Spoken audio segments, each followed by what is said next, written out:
Fakultas Ekonomi 14. Nama saya Dewi Puspitasari dari Prodi Pendidikan Ekonomi.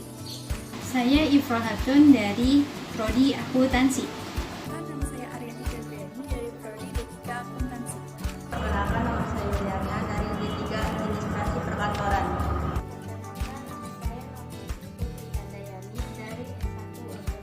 Halo, perkenalkan, nama saya Aan Rahmatullah, saya dari Prodi S1 Manajemen. Hai, saya Muhammad Abdul dari Administrasi Perkantoran. Perkenalkan, nama saya Muhammad Lutfi Altito, saya dari Prodi S1 Manajemen. Hai, nama aku Dimitita Laka dari Pendidikan Administrasi Perkantoran.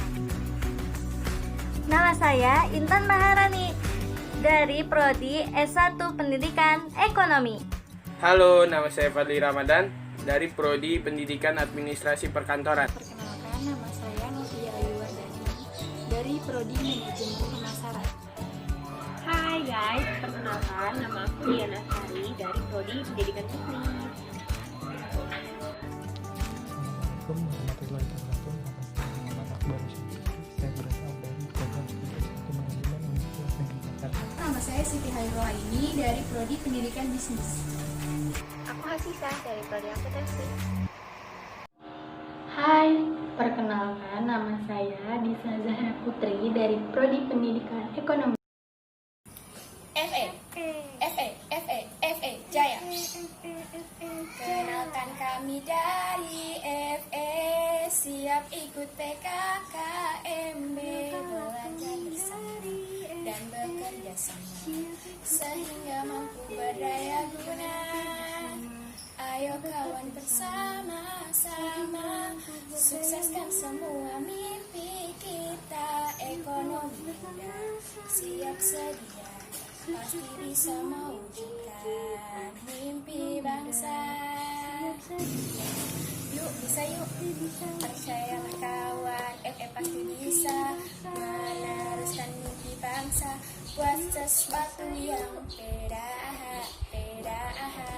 Oh, kita semua pasti bisa, asalkan kita percaya.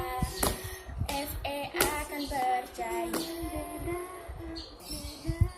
Ayo FE terus maju, memberikan jati diri. Ekonomi jaya dan berdaya guna, lahirkan generasi dan siap menghadapi dunia. Ekonomi jaya dan berdaya guna. FE jaya, FE jaya. Lanjut. Ekonomi di jiwaku, ekonomi masa depanku, yakin hari esok pasti cerah.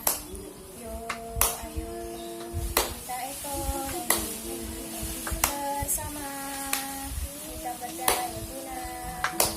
Yo, ayo kita ekonomi bersama dan berdaya guna.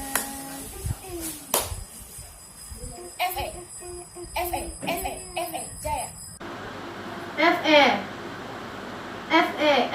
FE Jaya. Kenalkanlah kami dari FE, siap ikut PKKMB, belajar bersama dan bekerja sama sehingga mampu berdaya guna. Ayo kawan, bersama-sama sukseskan semua mimpi kita. Ekonomi muda siap sedia, pasti bisa wujudkan mimpi bangsa. Yuk, bisa yuk. Percayalah kawan, FE pasti bisa meneruskan mimpi bangsa. Buat sesuatu yang beda. Oh, kita semua pasti bisa, asalkan kita percaya. FE akan berjaya. Ayo FE terus maju, lalu tunjukkan jati dirimu.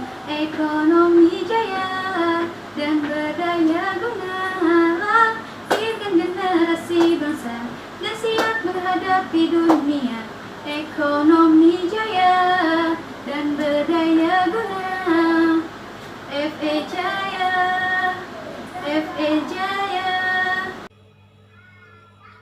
Ayolah FE terus maju, lalu tunjukkan jati dirimu.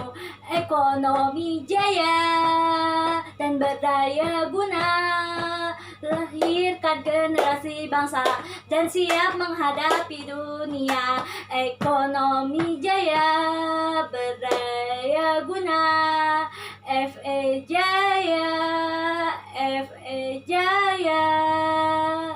Siapa kita? FE. Siapa kita? FE Jaya. FE, kenalan yuk. Adalah kami dari FE, siap ikut PKKMB, belajar bersama dan bekerja sama sehingga mampu berdaya guna. Ayo kawan sama-sama sukseskan semua mimpi kita. Ekonomi muda siap sedia, ayo bisa wujudkan mimpi bangsa kita berdaya guna. Siapa kita? FE. Siapa kita? FE Jaya. FE, yuk, bisa yuk. Percayalah kawan, FE pasti bisa meneruskan semua mimpi bangsa. Buat suatu yang berbeda-beda. Kita semua pasti bisa, asalkan kita percaya. FE akan berjaya. Oke teman-teman, kalian barusan sudah melihat kan tayangan yel-yel dari kelompok kami? Gimana? Bagus kan? Nah, sekarang saya akan sedikit menjelaskan tentang PJJ nih. Dampak pandemik COVID-19 dalam dunia pendidikan ini sudah diakui oleh Organisasi Pendidikan UNESCO loh teman-teman. Hampir 300 juta siswa terganggu kegiatan sekolah mereka di seluruh dunia dan mengancam mereka di masa depan. PJJ atau pembelajaran jarak jauh itu sendiri merupakan pembelajaran dengan menggunakan perangkat komputer atau gadget di mana guru dan siswa harus berkomunikasi secara interaktif dengan memanfaatkan media komunikasi dan informasi yang ada. Namun, dampak yang akan ditakuti untuk sekarang ini adalah efek jangka panjang, karena siswa akan secara otomatis merasakan keterlambatan proses pendidikan yang sedang berjalan, apalagi kalau COVID-19 ini tidak segera berakhir. Nah, kenapa sih Indonesia mulai menerapkan PJJ dan mengapa harus PJJ? Nah, kira-kira kalian tahu kan kenapa PJJ di Indonesia itu dilakukan? Jadi, PJJ di Indonesia itu dilakukan karena ada darurat virus pandemi corona di Indonesia tersebut yang ngebuat kita nih sebagai orang-orang nggak bisa berkumpul dengan orang banyak. Lalu pada awalnya sistem pembelajaran PJJ itu dilakukan di DKI Jakarta. Bapak Anies Baswedan, Gubernur DKI Jakarta, mengumumkan bahwa kegiatan belajar mengajar di sekolah diganti dengan PJJ pada tanggal 16 Maret hingga tanggal 30 Maret 2020. Nah, karena si kondisi di Indonesia ini semakin memburuk, hingga akhirnya provinsi-provinsi lain seperti Banten, Jawa Barat, Jawa Tengah, Jawa Timur, Bali, Riau, Aceh, NTB, NTT, dan sebagainya melakukan kebijakan yang sama. Ada provinsi yang menerapkan pembelajaran jarak jauh itu 1 minggu, 2 minggu, dan seterusnya sambil melihat perkembangan di Indonesia. Kebijakan ini paling tidak mengakibatkan kurang lebih 28,6 juta dari SD, SMP, SMA, atau SMK pada provinsi yang terdampak COVID ikut belajar di rumah gitu dari pembelajaran jarak jauh. Belum lagi mahasiswa yang terdampak seperti itu. Berarti banyak kan yang terdampak COVID di Indonesia gitu. Namun hingga saat ini karena keadaan semakin memburuk yang membuat hampir seluruh dan universitas di wilayah Indonesia itu melakukan pembelajaran jarak jauh.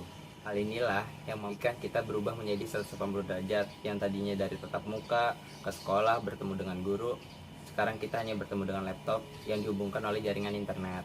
Hal ini memberikan shock terapi kepada guru, murid, hingga elemen sekolah yang belum siap melakukan pembelajaran jarak jauh di wilayah Indonesia. Pernah terbesit seberapa efektifkah belajar dari rumah ini dan bagaimana kunci kesuksesan belajar dari rumah ini?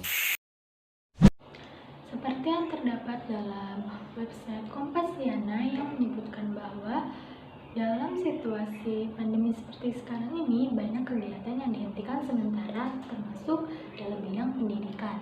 Untuk itu, pemerintah menerapkan sistem pembelajaran jarak jauh atau yang biasa disebut dengan PJJ. Dalam PJJ ini, banyak masalah yang dihadapi, diantaranya adalah ketidaksiapan guru dan murid dalam menghadapi PJJ ini. Contoh ketidaksiapan guru dalam menghadapi PJJ adalah dalam penggunaan forum diskusi online seperti Google Classroom, Google Meet, Zoom, dan lainnya. Sementara itu, murid banyak yang mengalami kesulitan dalam memahami materi yang hanya disampaikan melalui forum diskusi online tersebut, sehingga menyebabkan banyak murid yang tertinggal pelajaran. Untuk masalah ini, kira-kira ada solusinya nggak ya? Nah, tentu ada dong solusinya. Salah satunya adalah guru bisa membagi siswanya dalam beberapa kelompok.